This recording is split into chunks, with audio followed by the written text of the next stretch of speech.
Yo soy de los que pienso que este sector está muy mal pagado. El que le tenga el negocio como un cohete y que no paguen a sus trabajadores para meterlo en prisión. Yo creo que menos de 1.500 euros no tendría que trabajar ningún esteticista. No puede ser que una manicura la puedas encontrar por 10 euros. Una hora de trabajo por 10 euros, por 12 euros. No es posible.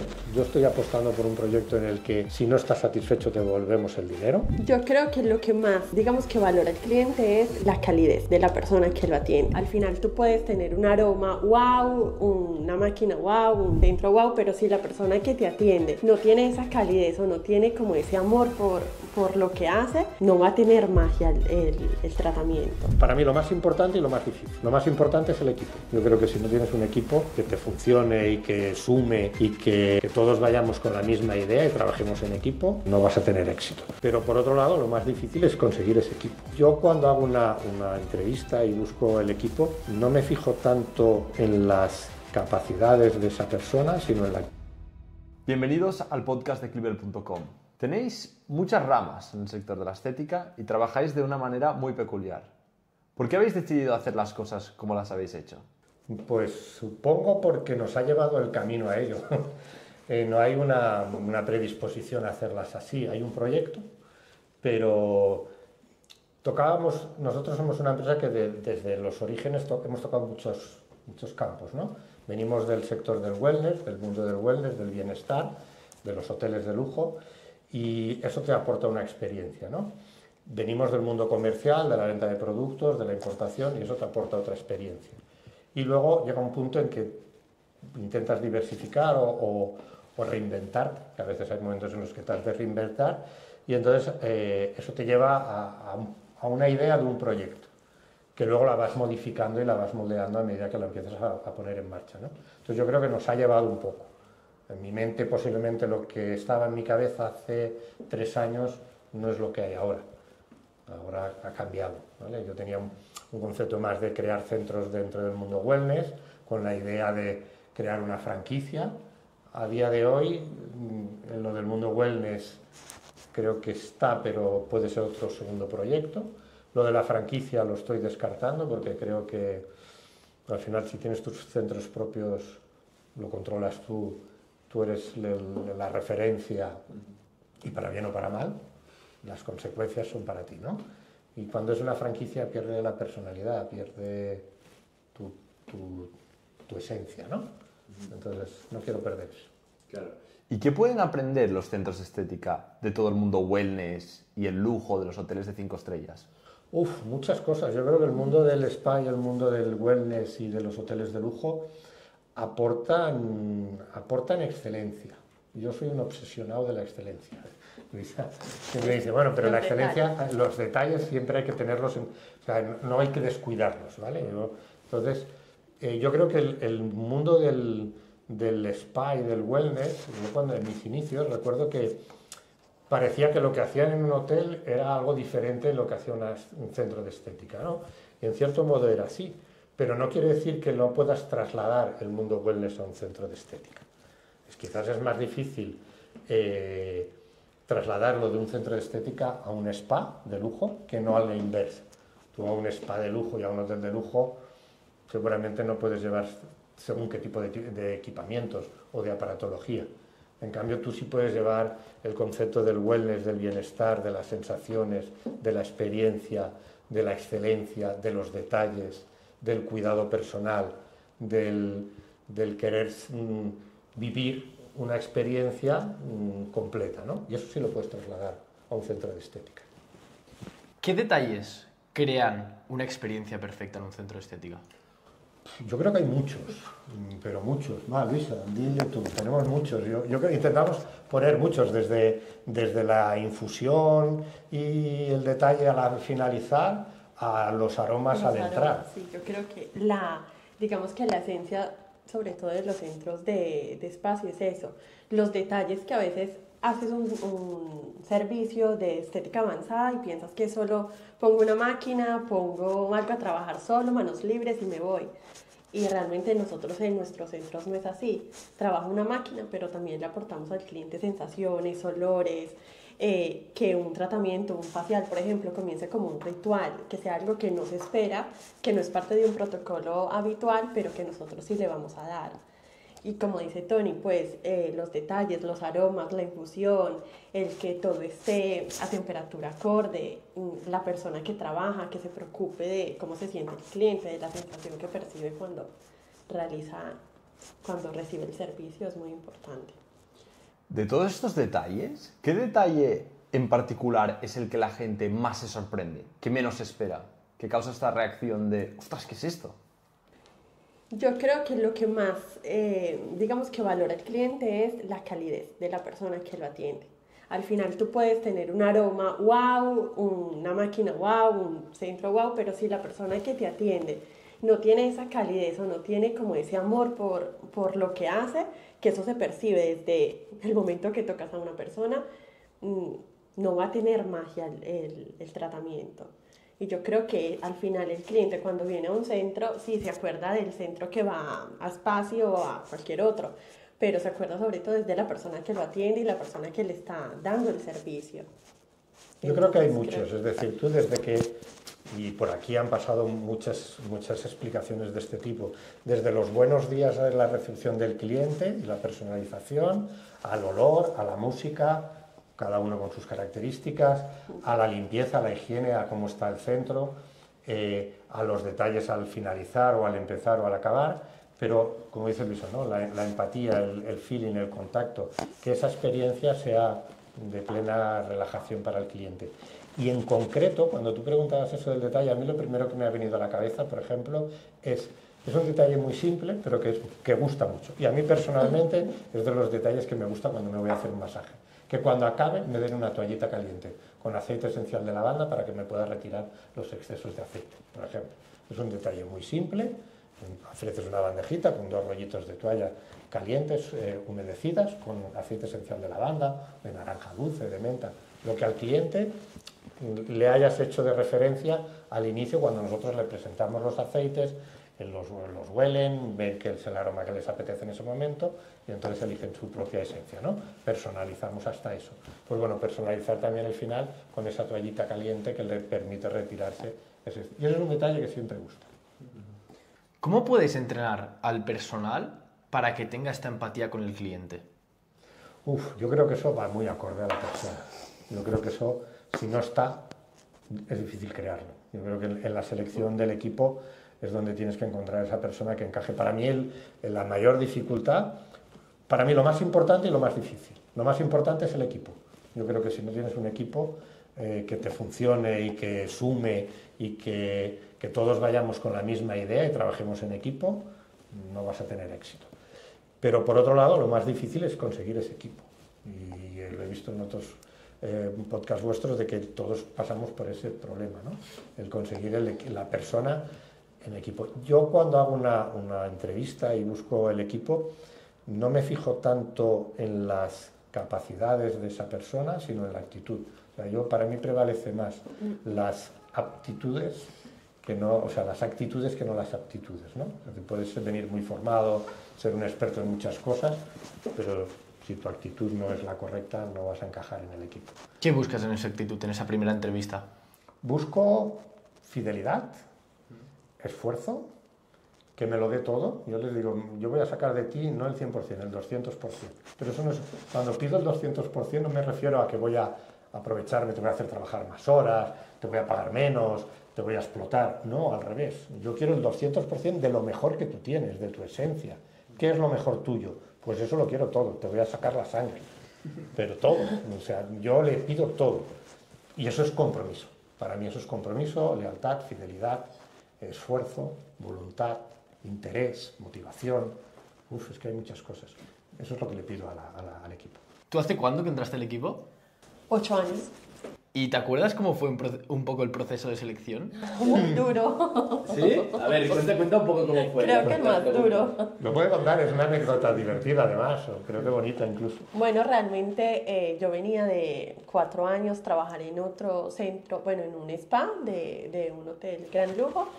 Y bueno, buscaba un cambio y me hizo la entrevista Tony, venía como recomendada por mi ex jefa, entonces sí que hice la entrevista, hablamos, a mí me encajó mucho el proyecto. En ese momento a mí me gustaba mucho el mundo del bienestar, entonces realmente trabajar en spa me gustaba muchísimo. Bueno, hicimos la entrevista, hice una prueba de masaje, como creo que todos los centros, prueba de facial.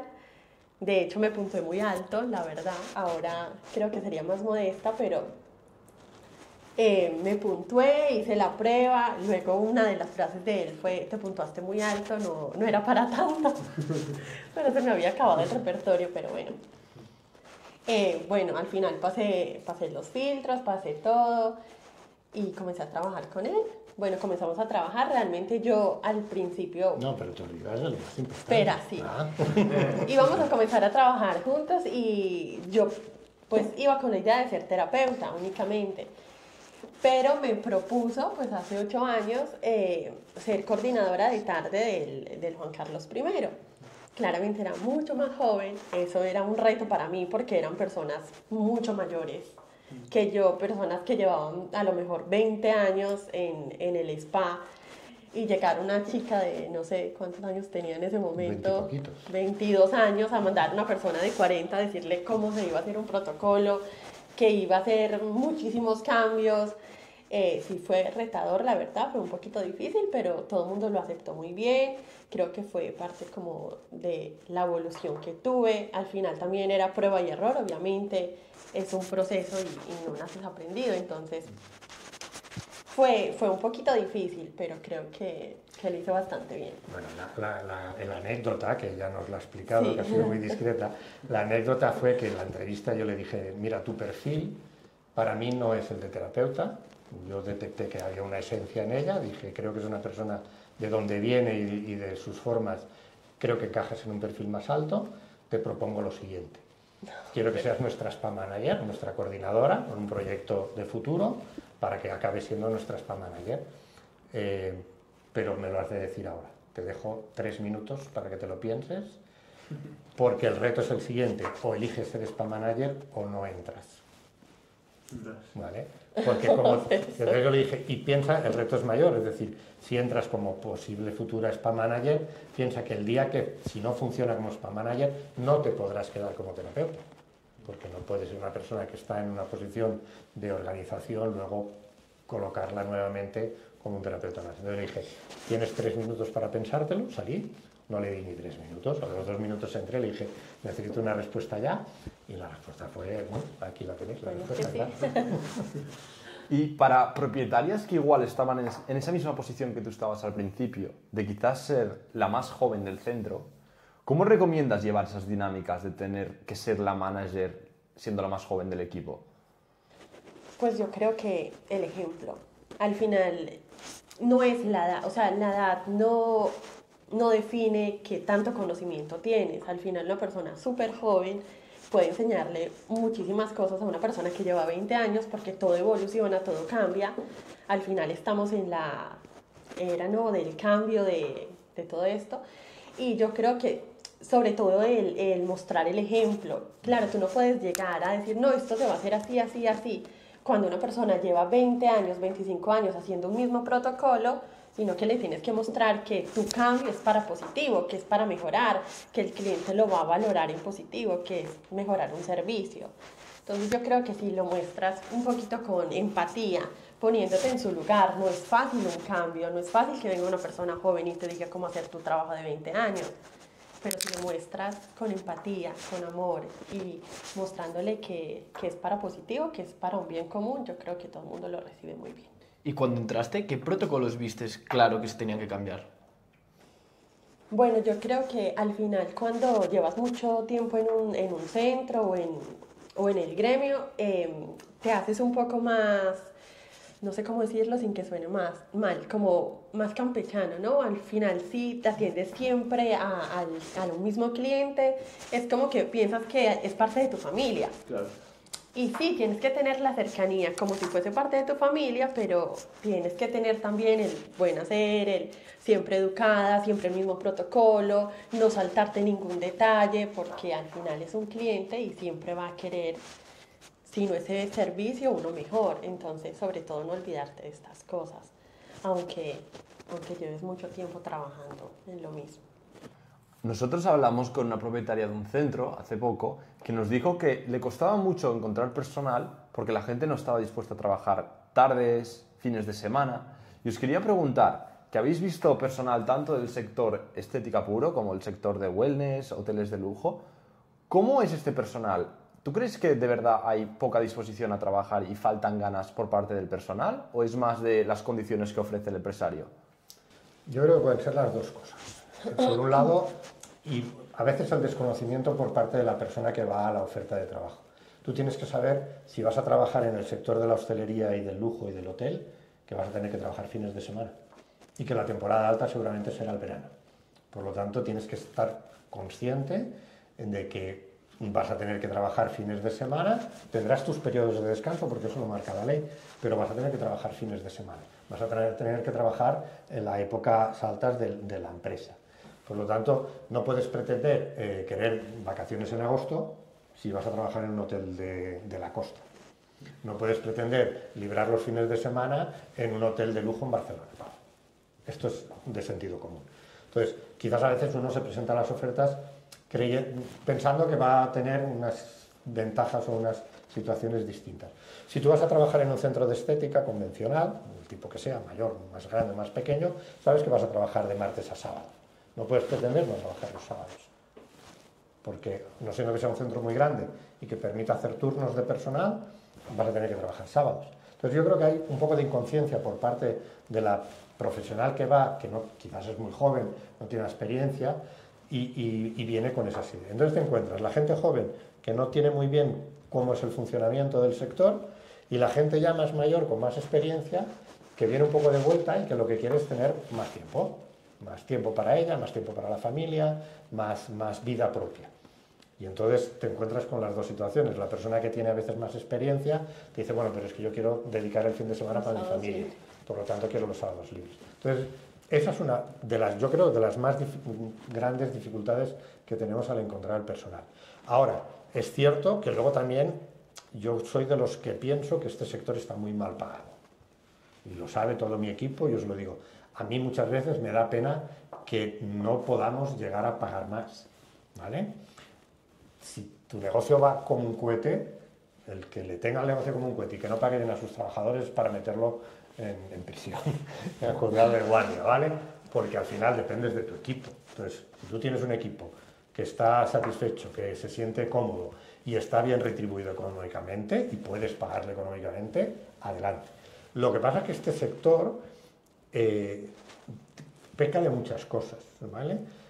Peca de que hay mucho impostor, o no sé, mucho intrusismo, gracias, no me salía la palabra. Hay mucho centro de gente que lo hace de aquella manera, que lo hace por su casa, que va a las casas.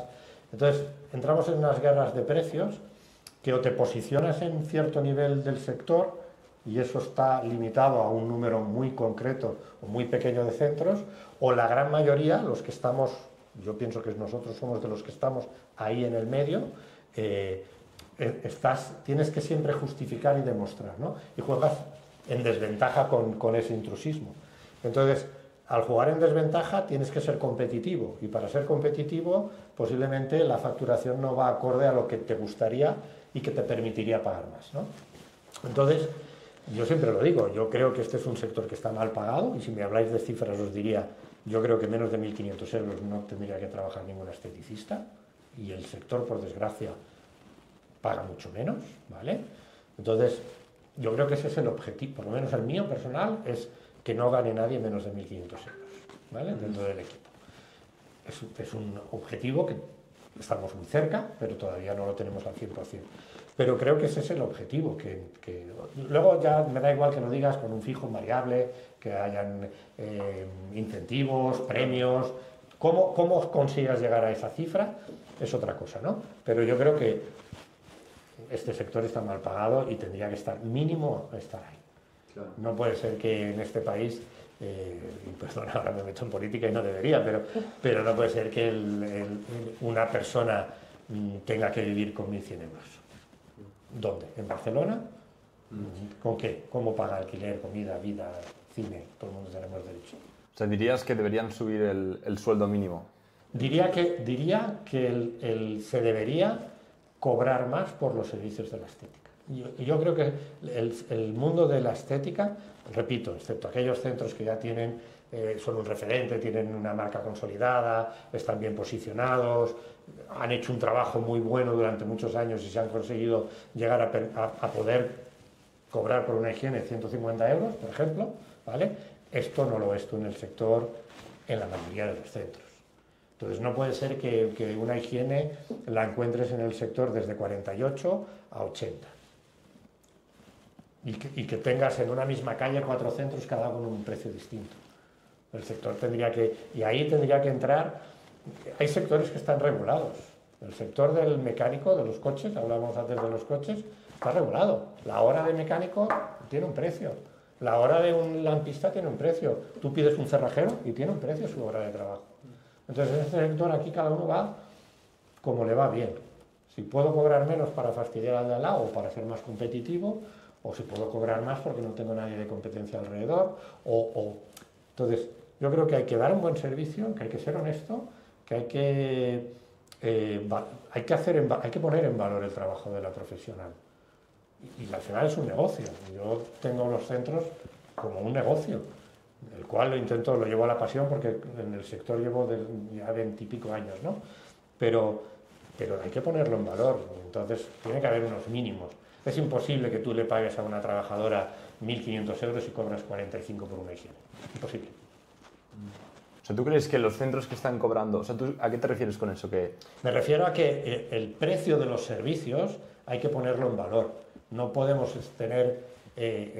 no sé, yo ya no entro en el sector de las manicuras, de las manos, pero no puede ser que una manicura la puedas encontrar por 10 euros.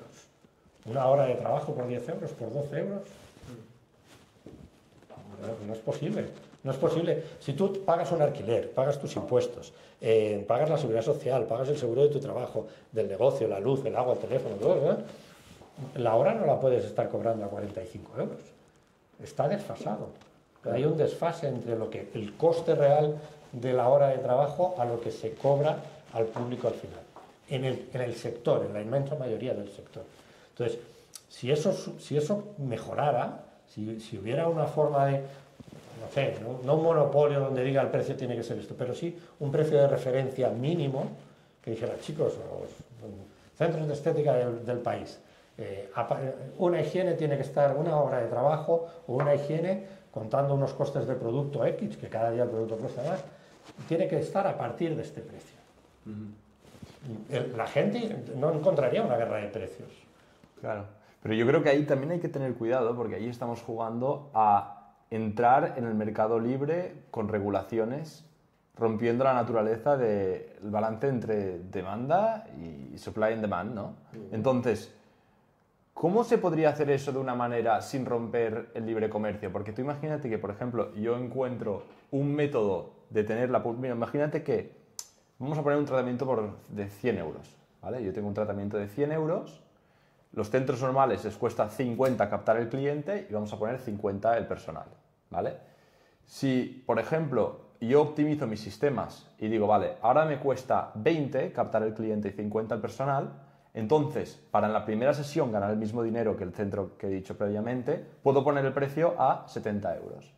Entonces, el bajar el precio a mí me da una ventaja competitiva gracias a... ¿Tú bajarías el precio un 80%? ¿Y de 100 pasarías a 20?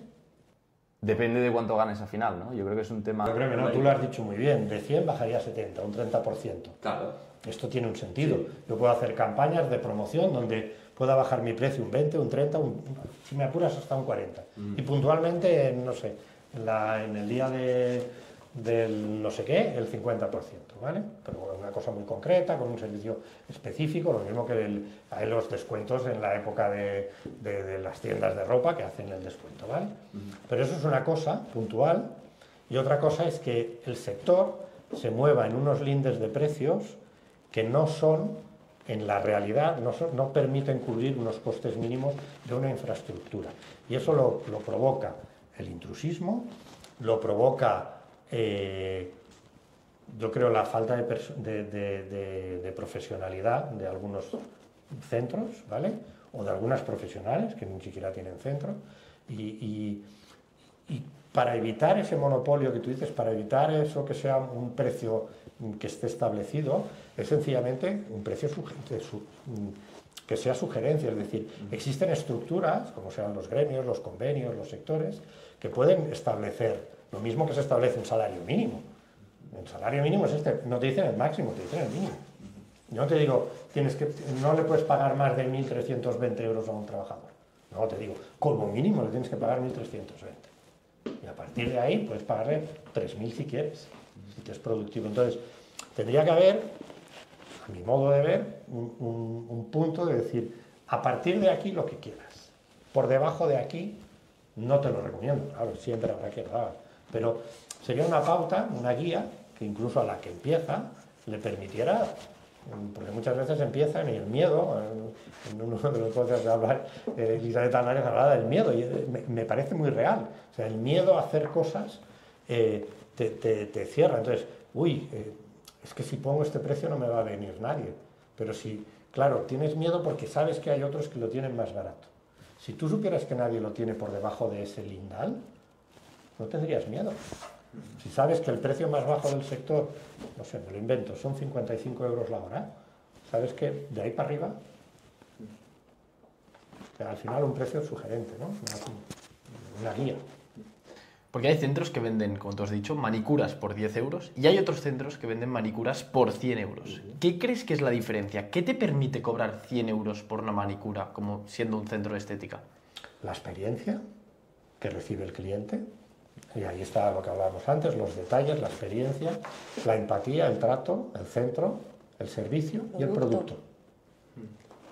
No es lo mismo hacer una manicura con una marca que te garantiza un cuidado de las uñas que hacer un producto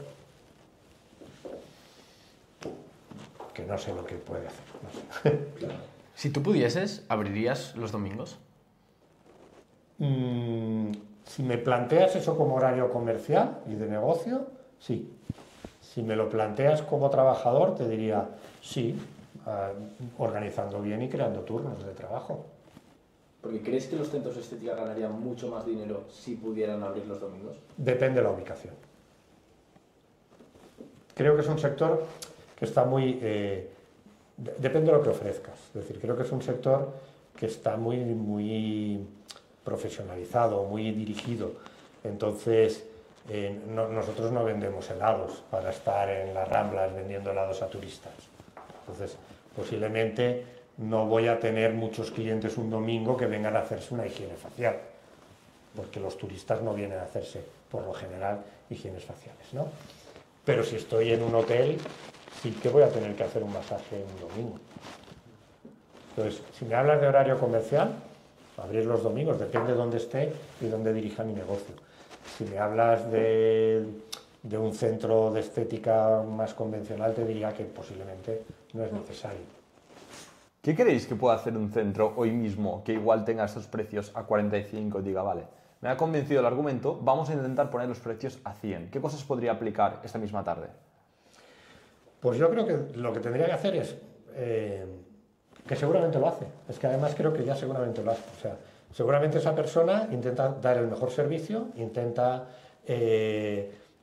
conseguir darle resultados a la persona que viene y seguramente intenta tratarla lo mejor posible. Yo creo que ahí lo que falta muchas veces en muchos centros son los detalles. Ese punto de dar un servicio de excelencia, de intentar hacerlo mejor, de dar un plus, algo que no tanto que te diferencie, porque yo creo que lo de la diferenciación cada vez se hace más difícil. Podemos diferenciarnos en los detalles, en lo que hacemos, en cómo tratamos al cliente, en nuestros programas de trabajo, en el posicionamiento, no sé. Hay cosas que te pueden diferenciar, pero es difícil hacer una higiene profunda bien hecha, muy diferente si se hace bien en un sitio o en otro, ¿vale? Aquí puedes utilizar algún tipo de tecnología que te permite que haga un punto de diferenciación, o que hagas la doble higiene coreana, que ahora está de moda, pero en general va a ser muy difícil que hagas grandes cosas que te diferencien en el servicio. Otra cosa es en lo que ofrezcas, en la experiencia que viva el cliente. Y ahí sí que te puedes diferenciar. Entonces yo lo que le aconsejaría a esa persona es que intente diferenciarse en la experiencia que recibe el cliente que viene, y ahí eso le va a permitir, si te das una experiencia buena, te va a permitir poner un precio acorde a lo que quieres ganar y a lo que vale tu trabajo. Ahora mismo, ¿cuántas personas sois en el equipo? Con la última incorporación, 13. ¿Y me puedes contar un poco cómo es la estructura de los centros? Porque entiendo que hay una comercial y después hay terapeutas, bueno, hay la jefa. Entonces, ¿cómo es un poco la estructura del equipo? Bueno, pues nosotros creo que también ahí quizás es donde, por eso digo, diferenciarse, a veces hay que diferenciarse, pero no solo en el servicio, sino en tu estructura, en tu empresa, ¿no? Yo creo que es fundamental poder tener una persona, o un equipo, o una parte de tu empresa, que haga la acción comercial. Entonces, nosotros tenemos, por una parte está Luisa, que es la manager del equipo, ¿vale? Y por otro lado está Malena, que es nuestra comercial, ¿vale? Y luego hay las coordinadoras de centros, en cada centro hay una coordinadora, y luego el equipo de terapeutas, ¿vale? Ese sería un poco el organigrama. Por encima está el CEO, que dicen que soy yo, ¿vale? Pero, eso dicen. Pero esa sería un poco la estructura. Una parte de la parte de protocolos, control de protocolos, servicio, creación de protocolos, nuevos servicios, acompañamiento del cliente, del cliente y del equipo, que sería lo que hace Luisa en la parte del briefing con su equipo. Y luego está la parte comercial, donde es la gestión de comunicación, marketing, campañas promocionales y captación de clientes, ¿vale? Y luego hay las coordinadoras, que son las que coordinan el centro, y las terapeutas, que las coordinadoras a su vez también son terapeutas. ¿Y las coordinadoras qué hacen exactamente? O sea, mirar la agenda... Control de la agenda, la organización del trabajo del día a día, el estado del centro, que se hagan correctamente los protocolos, la formación si se incorpora una persona nueva dentro del centro, la apertura, el cierre de caja, bueno, pues... ¿Qué buscas distinto cuando buscas una coordinadora de un centro y no una terapeuta? ¿Qué habilidades buscas o qué actitudes? Busco eso que te decía al principio, el poderle sacar la sangre. Es decir, eso suena muy feo aquí en el podcast, pero que se entienda, desde el principio era el poder sacar lo mejor de esa persona, ¿no? Entonces buscas esa persona que sepa organizar bien el trabajo, que sepa motivar al equipo que tiene, que sea resolutiva, que ante un conflicto con un cliente, un problema o una dificultad de agenda, sepa organizar bien ese trabajo. Porque al final la especialización también pasa porque los terapeutas, cada uno es fuerte en algo, es valeroso en algo, tiene habilidades en algo. No puedes pretender que un terapeuta sepa hacer caja o sepa atender a un cliente o contestar bien al teléfono. Tú le puedes dar unas, pero a lo mejor hay alguna de esas habilidades que le es más difícil, que no sé, pues se lía más con la agenda o le es más difícil, pero en cambio es una excelente masajista. O hace unos faciales de lujo, pero luego no le digas que haga el cierre de caja, ¿vale? O que organice bien la agenda. Entonces, la coordinadora tiene que tener esa capacidad, ¿no? De saber organizar. Bueno, y quizás tú hubieras sido Luisa la que te tendría que dar mejor esa respuesta. Luisa, ¿cómo motivas? Yo te doy la respuesta de ventas. ¿Cómo motivas a las coordinadoras y al equipo para que estés siempre motivado?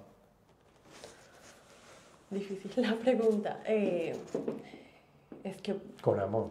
Sí, es que realmente mi secreto es ese. O sea, mi secreto es mostrar mucha empatía con ellas. Obviamente, también mostrar que yo pasé por el mismo proceso. O sea, yo no llegué y fui manager directamente. No, yo fui coordinadora, yo también soy terapeuta, yo también entré en cabina, yo también tengo mis conflictos a lo mejor con qué servicio voy a hacer al cliente, qué tratamiento es el mejor. Entonces yo creo que al final es eso, empatía y mostrarle que tú también has pasado por eso. Entonces si tienen una duda o si las tienes que motivar, no hay mejor motivación que alguien que sientas admiración por ella, ¿no? Al final, por ejemplo, para mí, como mi referente es Tony, porque siento admiración por él, porque también es terapeuta, porque también hace los rituales, etc.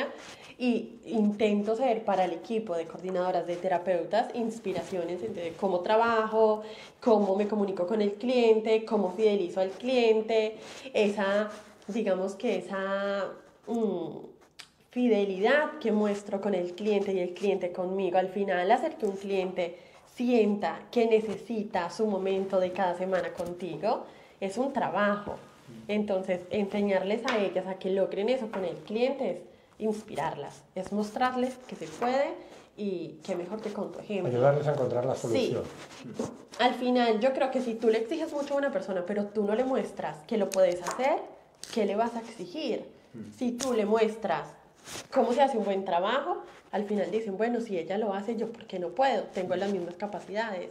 Entonces, creo que es eso. ¿Crees que parte de esta motivación viene de su visión de que también pueden crecer en el equipo, como lo hiciste tú? Claramente, sí. Entonces eso es algo que también dais, o sea, les decís, oye, es que aquí tenemos muchos roles en el equipo y también obviamente vosotros podéis crecer Claro. dentro de la empresa. Muchas de las coordinadoras al final tampoco no han entrado al equipo siendo coordinadoras. Al final es un puesto que se han ganado. Han comenzado como terapeutas, hemos visto las cualidades en ellas.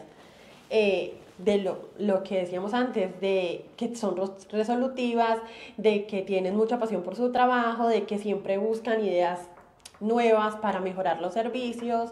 Entonces al final ellas ya se han ganado sus puestos de coordinadoras porque han comenzado como terapeutas y claramente si la empresa va creciendo, que es nuestro objetivo, ellas como parte del equipo van a ir creciendo con nosotros.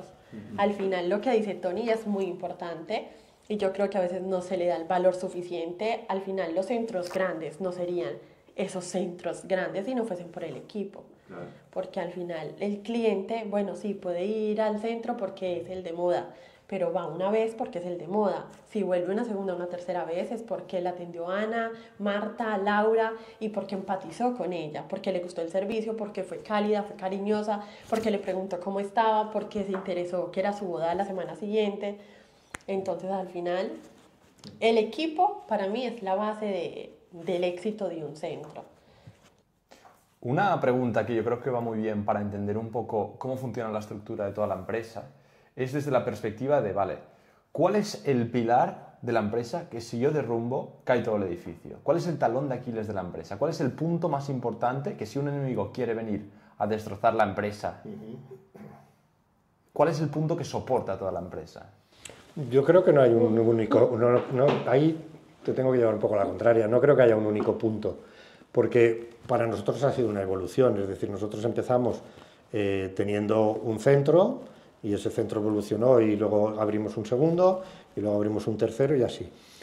Y luego necesitamos más estructura, entonces necesitamos empezar a tener un equipo de coordinación en cada centro para organizar.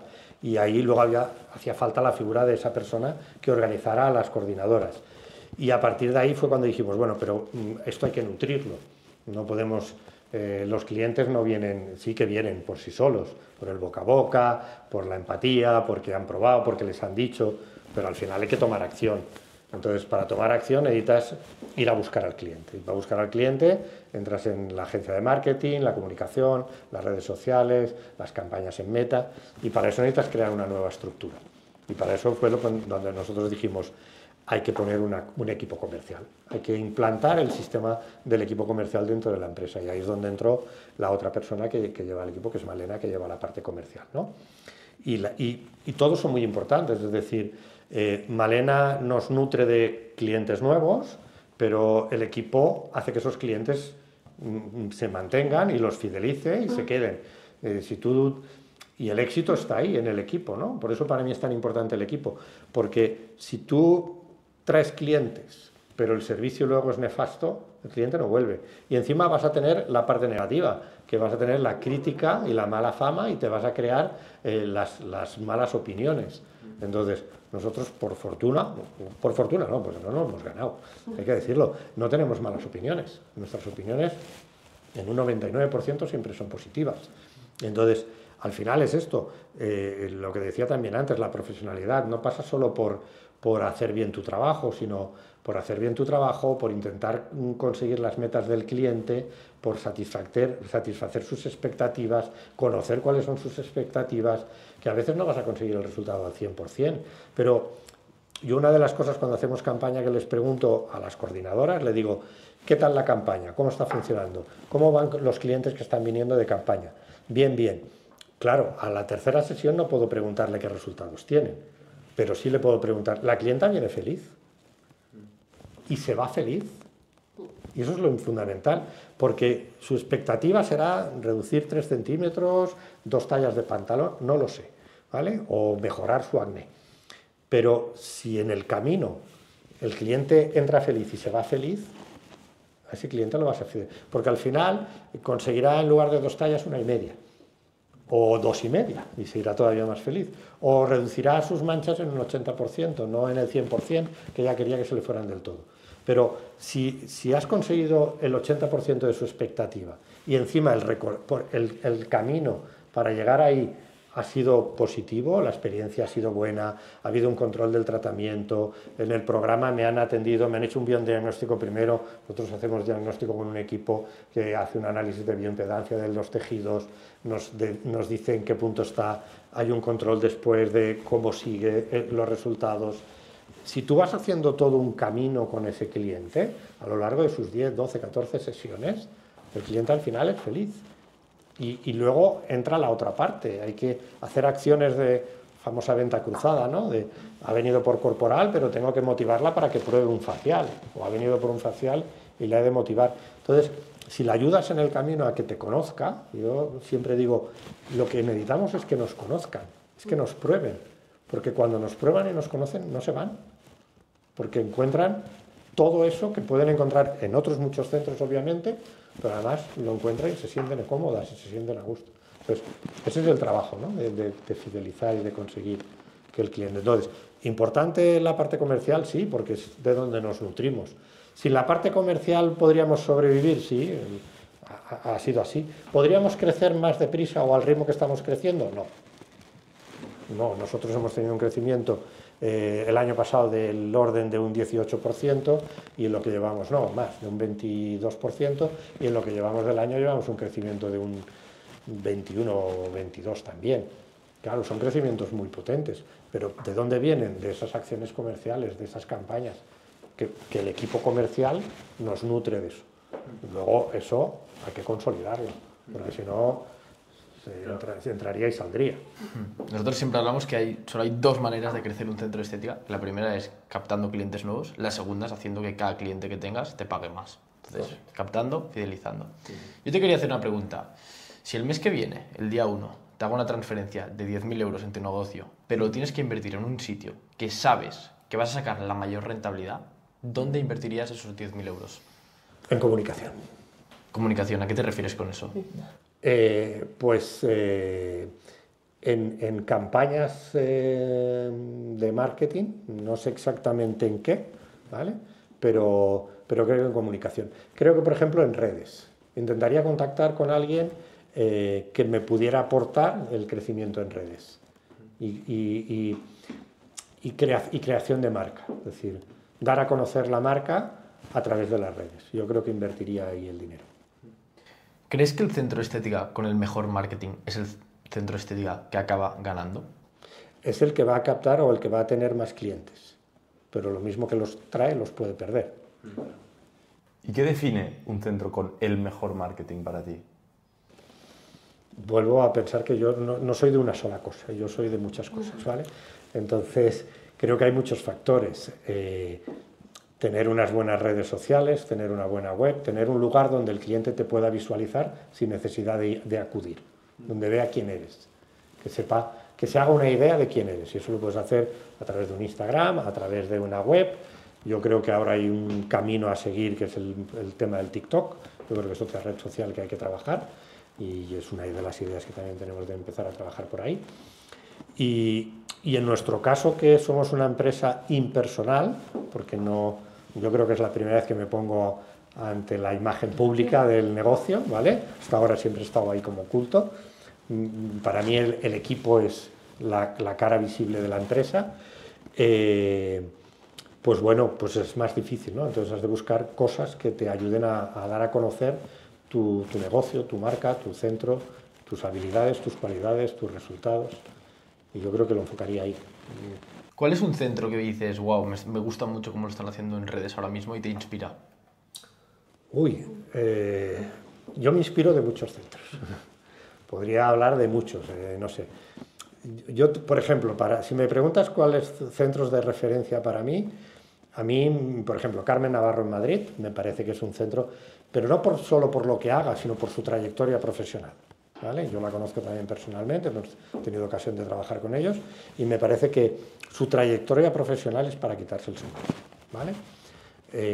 Pero si me hablas de redes, pues te diría que, por ejemplo, un centro que no es excesivamente conocido, que es Marta Oliar.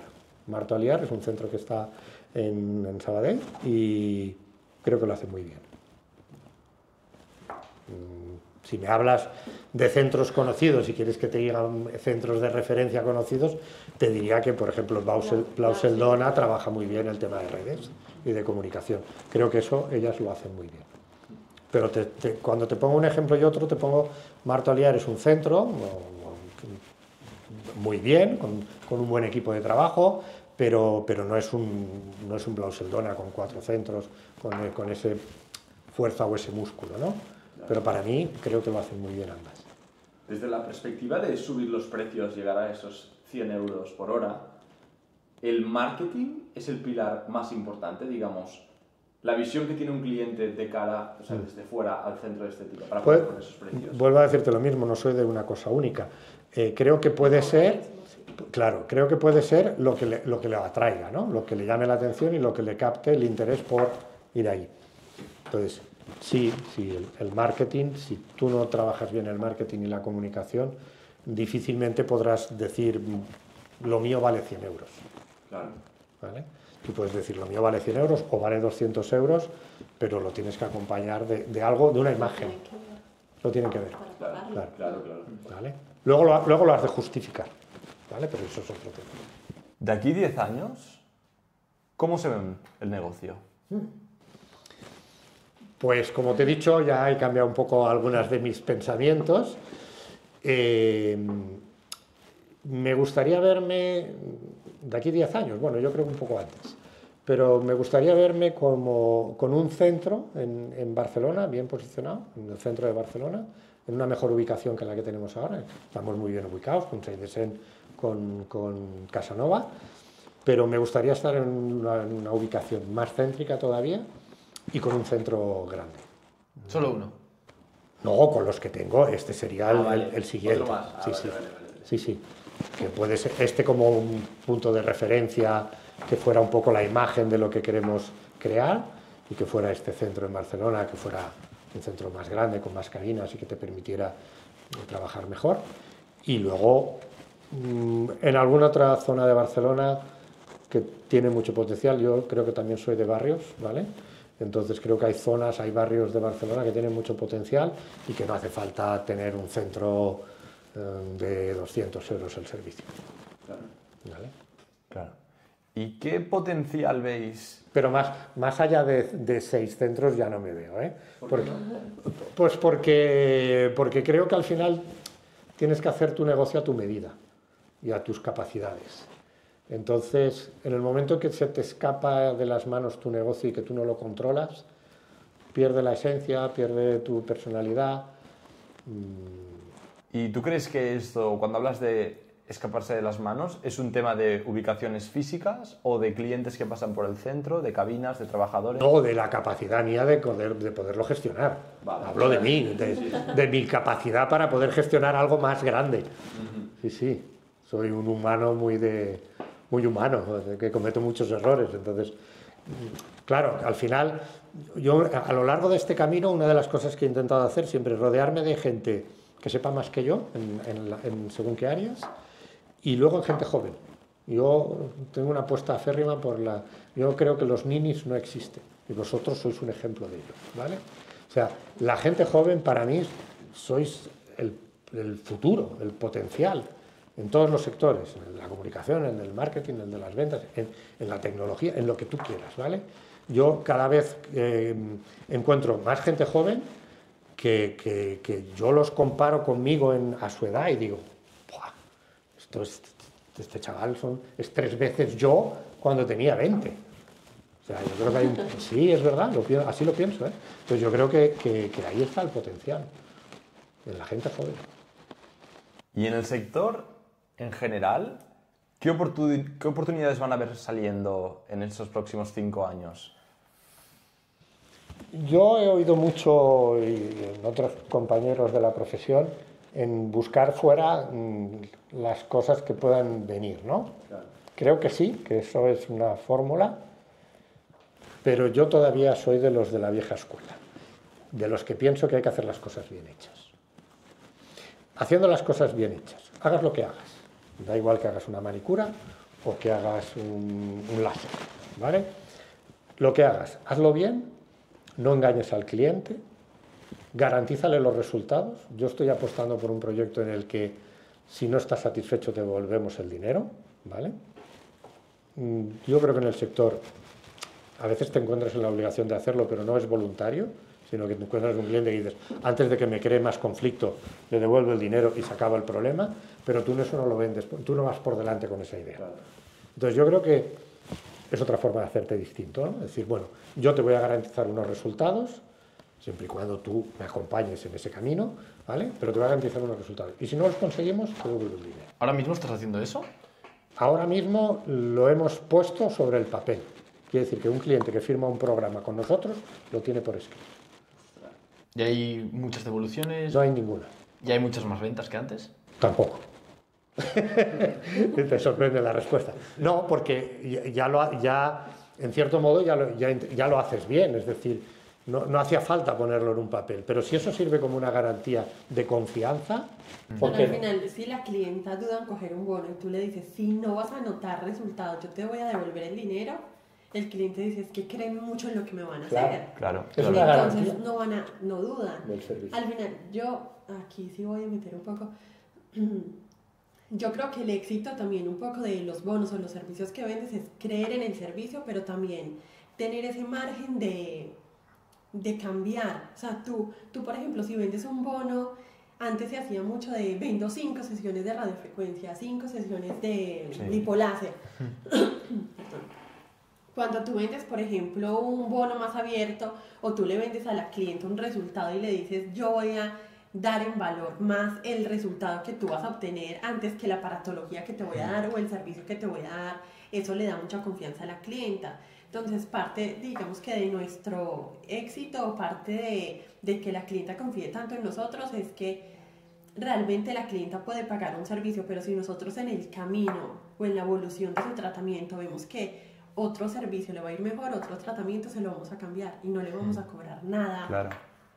Más para Pero para yo tener creo, ese yo creo que servicio. esto sí que os va a hacer vender más, porque nosotros siempre decimos, ostras, si tú ofreces una garantía, a lo mejor una persona no quiere pagar 500 euros por un bono, pero si tú le dices, no, es que son 500 euros para llegar a este objetivo. Entonces dice, vale, pues sí, estoy dispuesto a pagar estos 500 euros. Claro, al final es generar ese lazo de confianza, ¿no? Con el cliente, decir, y lo que decía Luisa, que es muy importante, yo siempre les digo al equipo, si un cliente viene buscando un resultado, le hemos de dar ese resultado. Le hemos vendido una ilusión, una expectativa, un resultado. Le hemos de dar ese resultado. ¿Cómo lleguemos a él? Lo siento, si esta máquina no funciona y hemos de utilizar esta otra y es más cara, da igual. El cliente está esperando ese resultado. No me digas que, es que, no sé, me lo invento. En lugar de utilizar la presoterapia convencional, nosotros tenemos las camillas de ondulación. Son dos equipos distintos, uno tiene un precio, otro tiene otro. Si no consigo resultado con la presoterapia y lo consigo con la camilla de ondulación, adelante. Tú eres la profesional, tú eres la terapeuta, tú eres la que tienes que decidir qué haces con el cliente para conseguir su objetivo, sus expectativas. Y ahí estamos. Si el coste global es mayor, pues posiblemente es error nuestro de no haber diagnosticado correctamente en la primera sesión. Y hemos de asumir que si no hemos hecho un bien diagnóstico y no hemos evaluado bien al cliente en la primera sesión y el resultado no llega como queremos, hemos de buscar los medios que están en nuestras manos para conseguir darle ese resultado. Bueno, pero yo creo también que cuando entra la clienta a cabina y tú le haces la primera visita o el diagnóstico y tú le explicas, te voy a hacer esto, esto y esto, pero cada sesión que viene tú le preguntas cómo le ha ido, si ha notado diferencias, si no, le explicas que puede tener la libertad o la confianza con su terapeuta de decirle, si no te va bien esto, no pasa nada, tú me lo dices y yo te lo voy a cambiar, te voy a hacer otra cosa, porque todos los cuerpos no son los mismos, todas las clientas no reaccionan de la misma manera. Entonces, hecho de que como terapeuta le digas eso al cliente le da mucho valor porque está viendo que estás poniendo por encima su resultado más que no sé, el tema económico o el tema de ganancia del centro. Entonces eso es muy importante. Luego también al final te ven más profesional, o sea, al final tú le vas a decir a ella, esto te va bien, vas a hacer esto, esto y esto, vas a comer esto y esto, vas a ponerte tal cosa y tal otra, pero no obstante yo te voy a asegurar de que si esto no te va bien te lo voy a cambiar, yo tengo un plan A, B y C. Si solo pudieseis decirle 3 cosas, solo 3, a una propietaria de un centro de estética que nos esté escuchando ahora, que pueda implementar ya para empezar a ganar más dinero esta tarde, ¿qué 3 cosas les diríais? Yo le diría profesionalidad, que eso implica muchas cosas, el servicio, la atención, los detalles, la excelencia, profesionalidad, resultados. Le diría tomar riesgos. Yo creo que hay que asumir riesgos, que hay que ser atrevido, hay que ser valiente. Entonces, el miedo nos paraliza y yo creo que hemos de ser capaces de tomar riesgos. Entonces, que no tenga miedo, que sea atrevida, que sea valiente. En aquello que piense que le puede funcionar, que tire para adelante. Y si eso tiene un coste, que asuma que controle esos riesgos, pero hay que tomar riesgos, ¿vale? Y por último, le diría que se rodee de un buen equipo. Pues muchas gracias. Muchas gracias. Espero que te haya gustado el vídeo. En Clivel.com lo que hacemos es captar clientes para centros de estética que vienen y te pagan 100 euros cada uno de una forma 100% garantizada. Te queremos invitar a nuestra comunidad 100% exclusiva para propietarios de centros de estética. No podemos trabajar con todos los centros de España, entonces en esta comunidad vamos a dar todos los consejos gratis. Tenéis el enlace para entrar en la descripción.